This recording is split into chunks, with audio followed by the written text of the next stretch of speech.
Welcome everybody to Forza Horizon 4, and today we're taking a look at the 2019 BMW Z4 Roadster. Now this is the third generation of the Z4, which started production in 2018 and was developed alongside the fifth generation Toyota Supra as part of BMW's partnership with Toyota. Now this is the second time that Toyota has done this. They previously did it with Subaru to produce the GT86 in the form of Toyota, and then obviously the BRZ in the form of the Subaru. And yeah, that car was brilliant. No matter which one you pick, they're pretty much the same anyway. So yeah, really rather cracking sports car. But they've outdone themselves again with this, and in partnership with BMW, as yeah, it's far better than the previous generation in several notable ways. And yeah, there are several noticeable differences. Firstly, this has a soft top instead of a retractable hard top. Not only does that make the car a little bit less in terms of weight, but it also provides more boot space.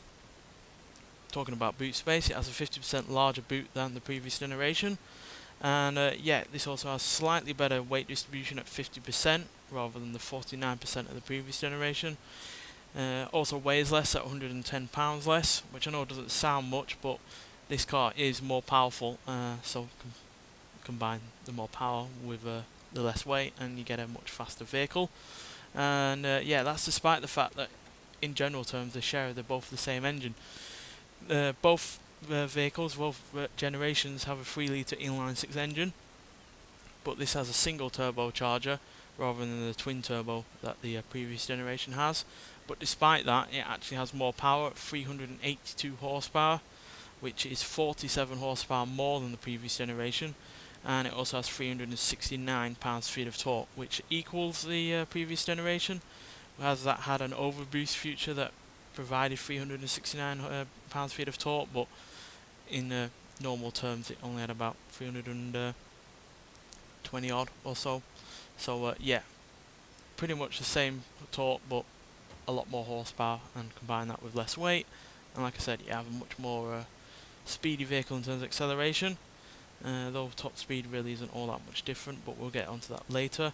But yeah, a really rather handsome vehicle really. I do prefer the look of this to the Toyota Supra, which we're unlikely to get on this car on this game because of licensing issues, but yeah, I do prefer the look of this to the Supra, especially in terms of the front, because the bodywork on the front of the Supra sticks out a little bit funny, and I'm just not a fan of it. And yeah, this looks better, and obviously you get this in a convertible version, which you're not going to get with a Supra, at least I don't think you are. And yeah, that's the boot space that you got as well, which is, as you can see, really rather cavernous for a convertible, which usually isn't the case because obviously the roof does take up space in there. But yeah, it's also got a really rather improved interior over the previous generation as well. Now granted, it doesn't have a manual gearbox, which is a bit of a shame, but you know, the interior is still pretty good, and yeah, everything's facing towards you, so you know, everything is to hand and easy to find if you you know, driving. You don't want to be distracted by buttons or on the like. And yeah, it's yeah, like I said, a really rather handsome vehicle, and yeah, being a BMW, it's most likely going to be reliable, and yeah, you know, a lot of people see BMWs as like the ultimate more ordinary road car. So yeah, being a sports car that's rear wheel drive, front engined, and having these looks, you've got pretty much everything nailed down. But just to see how it drives, which is the most important thing when it comes to a sports car, we're going to have to get out onto the open road to see just what it can do. So let's get out there. Now, despite not having the same kind of power levels as supercars or cars that are a lot more expensive than this is going to be, its acceleration times are really rather impressive. 0 to 60 in 4.4 seconds, 0 to 100 in 9.9 seconds, and it will go into a top speed of 183 miles an hour. Now that 0 to 60 time is pretty formidable. It's, you know, only about a second or so slower than cars that have 600, 700 horsepower. So that is pretty good, quite frankly, and obviously the lack of weight is really helping in that. Quite frankly, if you had about 50, 60 horsepower more, you would be looking at easily one of the fastest cars on the market today.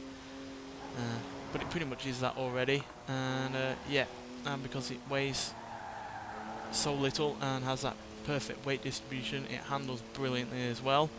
I'm really glad they've not put all-wheel drive on this and kept it rear-wheel drive, because yeah, it means that it not only is more responsive up front, but it means you can have more fun at the back when you when the mood takes you like that. So yeah, really rather well sorted sports car this is.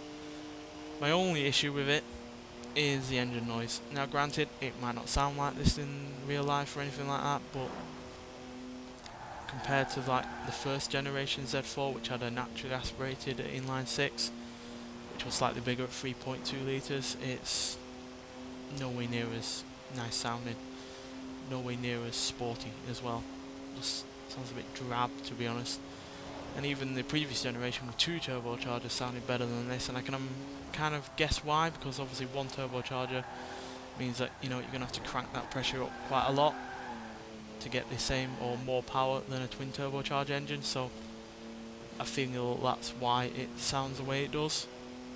Now granted, the previous generation didn't sound perfect, you can still hear those turbochargers sucking away and the like, but it still sounded like an engine, not like an appliance. So yeah, that's my only real issue with it. Everything else is pretty much great, quite frankly.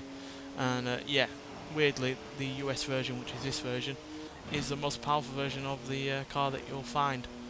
The European versions and the Supra will be a lot less powerful than this, so yeah, the US really does have it lucky when it comes to this, because yeah, European versions will be slightly slower and yeah, nowhere near as high in terms of top speed. Now weirdly, compared to the S-Drive 35 IS that I'm going to be comparing this against, it's not that much quicker in terms of acceleration, especially to 60, which is weird considering that car that we have on this game, which is part of the previous generation, 8 years older than this, and yet that can do not 60 only 0.3 seconds slower than this, which is weird when you consider about it, considering this has more power and less weight. I would have thought this would have been a lot quicker than that.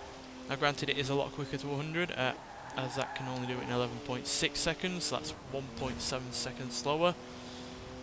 But again, the top speed isn't much different. This is only 2 miles an hour quicker, as the previous generation could do 181. So yeah, as impressive as it is in terms of handling and in terms of performance, it's not as big of a leap as you would expect over the previous generation. But then again, there's only so much you could expect from a car that has, restrictions going for it.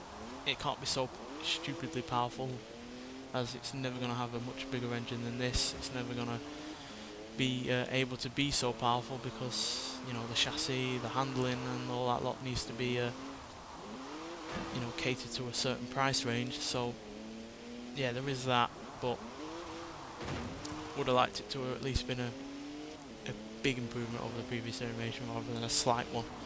But a slight improvement is an improvement nonetheless, and yeah, there's no denying that this is a cracking sports car. It's just a shame that it doesn't sound as good as it handles or looks, because yeah, if it sounded as good as the first generation while looking this great and handling this brilliantly, then BMW would have the perfect sports car, because it's also practical as well, as you saw by the boot space, and I'm really glad they've not tried to cram 2 seats in the behind the seats that we have, which has happened with other sports cars before or even now. So yeah, overall a brilliant car, and I imagine this will sell by the truckload, because yeah, there's only really one flaw with it, and that's an opinion at the end of the day and not really a fact. So yeah, I imagine this will sell quite a lot, especially in the likes of America.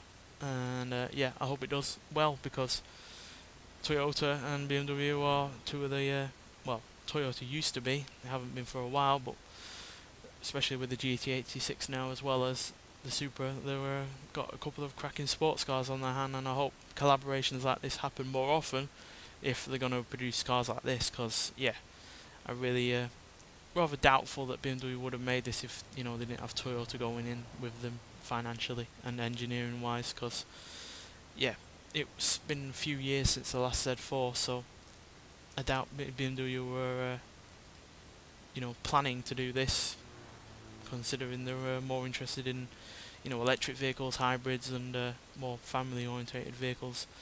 So yeah, I am glad that this happened, and yeah, I'm looking forward to seeing what future Z4s will like, and whether or not the Supra will get any better in terms of looks, because quite frankly at the moment I'm not a fan of it. But what's underneath the Supra, because obviously this is pretty much going to be the same, is really rather impressive. And yeah, this BMW is pretty much nailed it. It's pretty much 95% of the way there, to be honest.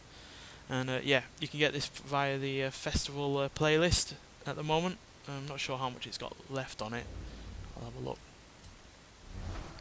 because as you can see, you can get the Z4 at 50% complete, and then the M3 GTR, which I'll also be reviewing at a later date. Once you get it, I think you've got about 2 days or so left, maybe 3 days, because as you can see, there's another Forza 1 challenge to do. That's nearly 3 days away. So yeah, you ain't got much longer to try and get this vehicle, and I do highly recommend getting it, because it is one of the best sports cars on the game, quite frankly. Nonetheless, thanks for watching, and I'll see you in the next one. Bye.